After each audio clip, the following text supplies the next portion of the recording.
I must admit, before Avatar: The Way of Water was released, I was firmly in the camp of the skeptics, of the naysayers. I mean, although a visual masterpiece when it originally came out in 2009, in the 13 years since then, Avatar did not exactly hold a great position in our collective cinematic memory.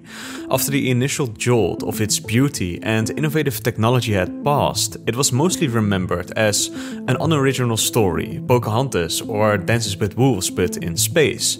In fact, when I was telling people about how great Avatar was, I always had to give a disclaimer that I was talking about this Avatar, not the one with the blue people. Now, check this out.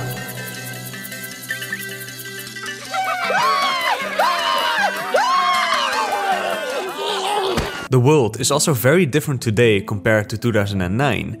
In the years after the first Avatar's release, too many films got slapped 3D onto it, even though it often made the experience worse and created headaches. Simultaneously, we have both seen CGI being pushed to its limits and some horrific examples of CGI failing in the past couple of years. As for example, the Critical Drinker has pointed out, we have suffered from a CGI overload. It is hard to surprise audiences anymore, and in my opinion, the movies that impressed us more visually compared to narratively in recent years did so by pushing the limits of practical effects instead of CGI.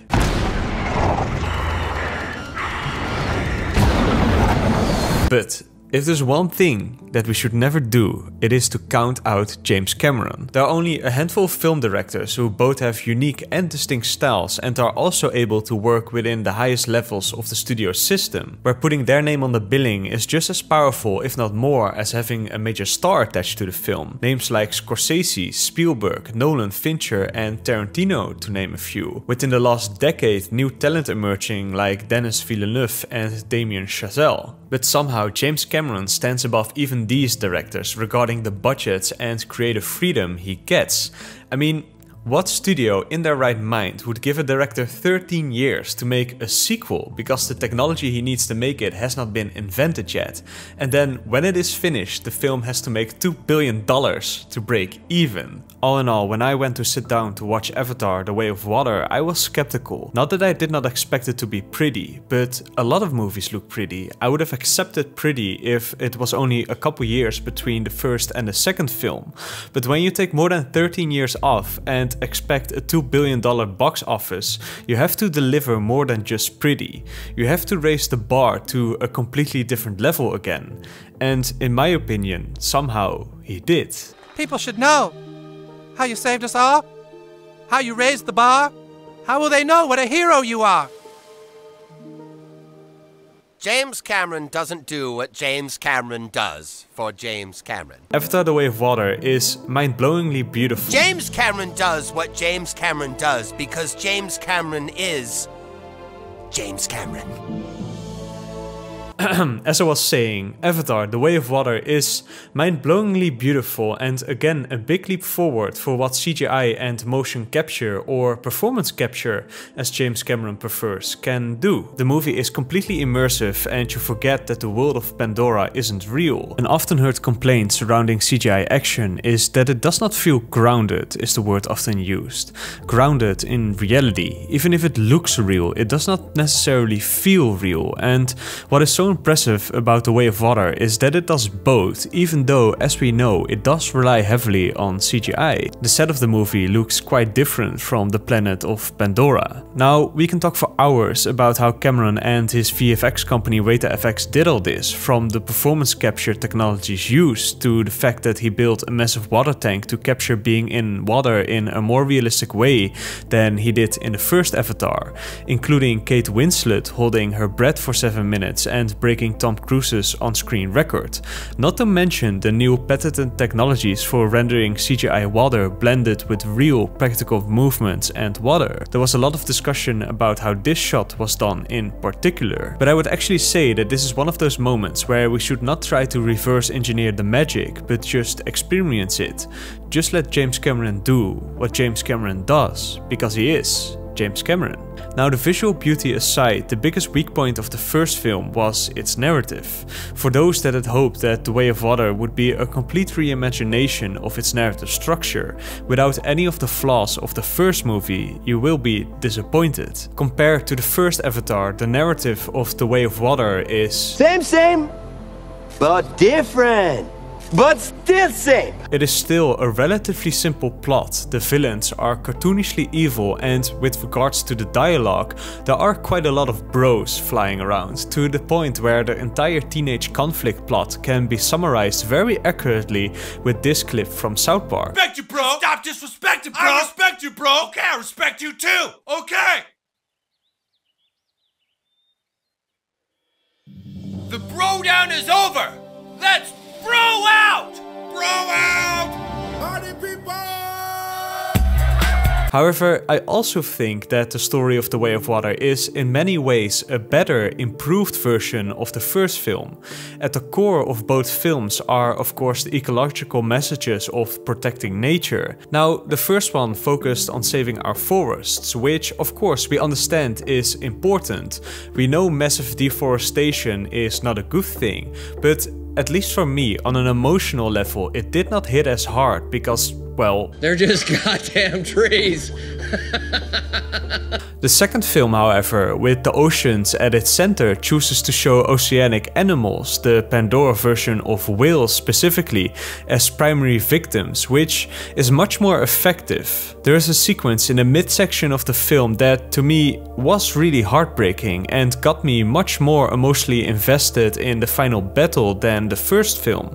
It reminded me in many ways of the emotional impact Okja had on me. I also think that Jake was a more interesting character this time around. I like the themes of fatherhood, and to see him struggling with, on the one hand, his instinct to run his family as a military unit in order to protect them, while on the other trying to give his children the freedom to take risks and become their own being. This, I think, is a universal experience that all parents go through, finding that balance between authority and cooperation, keeping those you love safe through control, or letting them discover themselves by giving them the freedom to put themselves in harm's way. Now, on a personal level, as dumb as it might sound, I also really just love water. Maybe not as much as James Cameron, but as a kid I kept taking swimming lessons for years longer than necessary. I've done quite a bit of scuba diving, and even though I'm a less than mediocre surfer, just sitting on my board behind the waves watching the sunset in Bali is one of the best experiences I've had. A friend of mine said she didn't like the second Avatar as much as the first one because she enjoyed the forest atmosphere more than the ocean, but for me it was the other way around.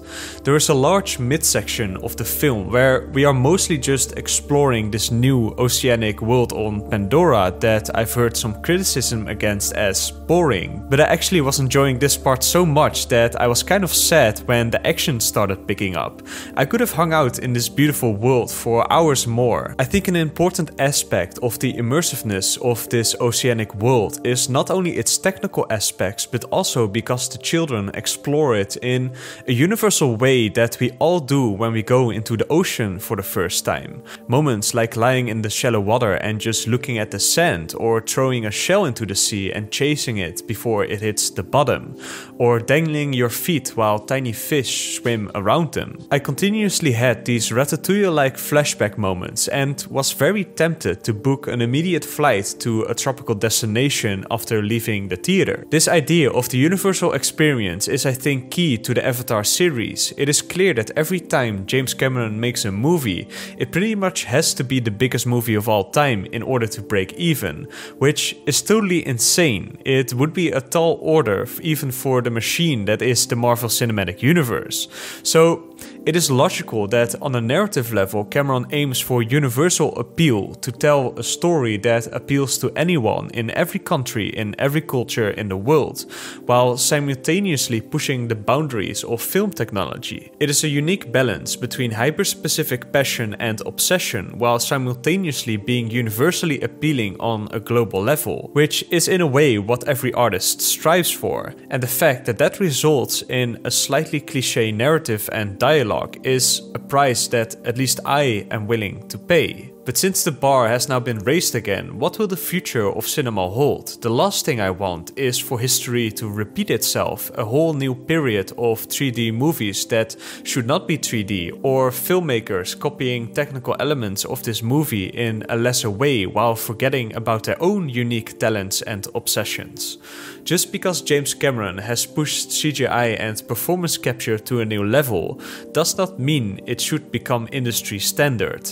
I don't want Denis Villeneuve or George Miller to think they can shoot sequels to Dune and Mad Max in studios without actually traveling to and sweating in the deserts.